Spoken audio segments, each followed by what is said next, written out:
Dieu. Je vous salue encore, chers amis, en cette matinée de percée où nous croyons que Dieu a une parole de vie pour nous. Le thème de ce matin n'est rien d'autre que ne t'irrite pas, ne t'irrite pas. Pour ce, nous lisons 1 Samuel, chapitre 1er, à partir du 4e verset. La Bible dit ceci: le jour où Elkanah offrait son sacrifice, il donnait des portions à Pénina, sa femme, et à tous les fils et à toutes les filles qu'il avait d'elle. Mais il donnait à Anne une portion double, car il aimait Anne que l'Éternel avait rendue stérile. Sa rivale lui prodiguait des mortifications pour la porter à s'irriter de ce que l'Éternel l'avait rendu stérile.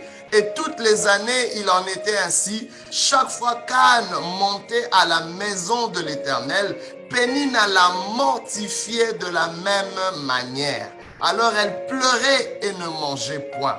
Verset 10, et l'amertume dans l'âme, elle pria l'Éternel et versa des pleurs.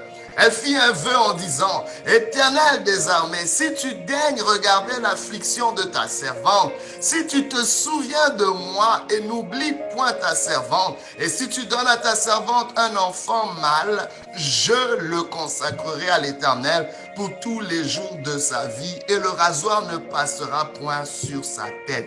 Ne t'irrite pas. Dieu est en train de parler à ton cœur parce que tu es sur le point de moissonner quelque chose de grand, mais il te dit: ne t'irrite pas, ne t'irrite pas. C'est pour t'empêcher d'avorter ta destinée, pour t'empêcher d'handicaper ta plus grande production, bien-aimé, la manifestation de ta vie. Tu es peut-être dans l'ombre, mais Dieu te donne rendez-vous sous les projecteurs. Mais ne t'irrite pas quand tu passes dans la vallée de l'ombre de la mort. Ne t'irrite pas quand tu es accusé de toutes parts. Ne t'irrite pas quand tes résultats ne sont pas à l'image de tes rêves. Ne t'irrite pas quand les gens sont en train de se moquer de ce que tu es présentement, parce que ce que tu es n'a rien à voir à ce que tu deviendras demain. Tu as été appelé à devenir. C'est Dieu qui est, mais nous devenons. Il y a encore de l'espoir pour toi, mais ne t'irrite pas si tu veux expérimenter ce devenir. Ne t'irrite pas. Bien-aimé, nous sommes souvent irrités d'une manière ou d'une autre,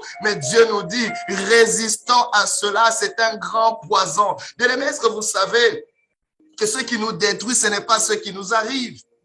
Ce qui nous détruit, c'est comment nous réagissons à ce qui nous arrive. Ce qui te détruit, c'est pas les circonstances. Ce qui te détruit, c'est comment tu gères ces circonstances. Et une façon dont nous gérons parfois nos circonstances, c'est parce que nous nous irritons. En s'irritant, tu essaies de prendre les choses en main. Tu essaies de régler toi-même tes propres comptes. Mais Dieu te dit: ne cède pas à cette tentation. Comme on le voit dans ce texte, on voit cet homme Elkanah qui avait deux femmes, dont la première qui était Anne, sa préférée, mais qui était stérile. La Bible déclare: c'est Dieu qui l'avait rendue stérile. Oh my God, beaucoup de gens ont traité la stérilité toujours comme étant un problème qui venait des femmes. Mais ici, on vous dit: c'est Dieu lui-même qui a rendu stérile. C'est Dieu qui donne la capacité d'enfanter. Mais bien aimé, nous vivons dans un monde des hommes, où les hommes vont parfois utiliser nos revers, utiliser nos manquements, utiliser ce qui ne marche pas dans nos vies ou ce qui ne marche pas encore dans nos vies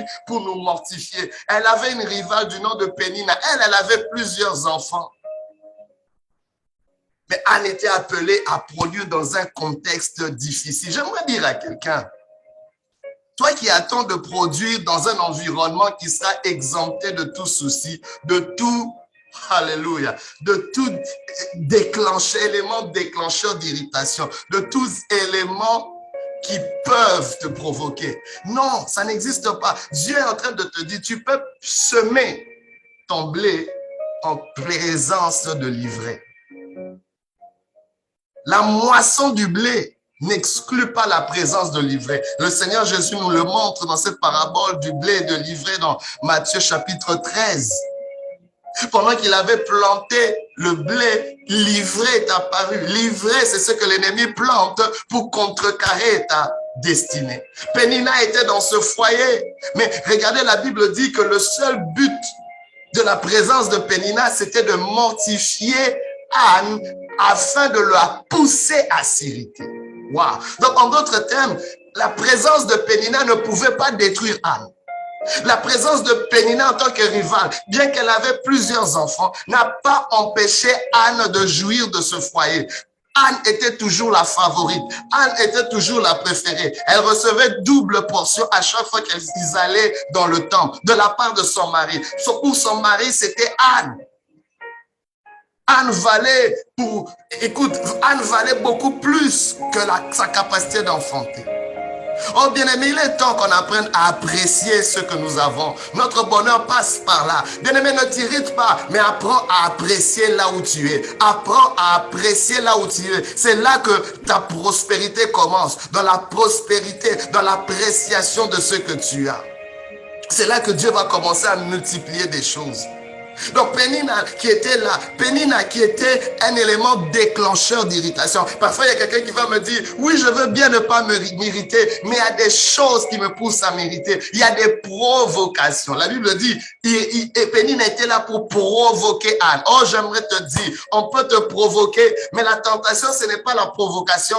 L'épreuve ce n'est pas la provocation. L'épreuve c'est ce que tu fais une fois que tu es provoqué. Comment réagis-tu? C'est une décision que tu peux prendre. Et c'est peut-être dans un laps de seconde, mais c'est une décision que toi et moi nous pouvons prendre. Pourquoi? Parce que l'irritation est une malédiction contre toi-même. C'est toi-même. Le diable ne peut pas te détruire, mais il peut te pousser à te détruire. La véritable personne qui peut te détruire, c'est toi-même. C'est ta bouche, c'est ta colère, c'est ton irritation, c'est ton attitude. Bien-aimé, ne cède pas. Tu ne peux pas t'irriter parce que tu n'as pas encore produit tes fruits. Tu n'as pas encore manifesté ce que Dieu veut pour toi. Anne ne pouvait pas s'irriter. Elle était provoquée à s'irriter.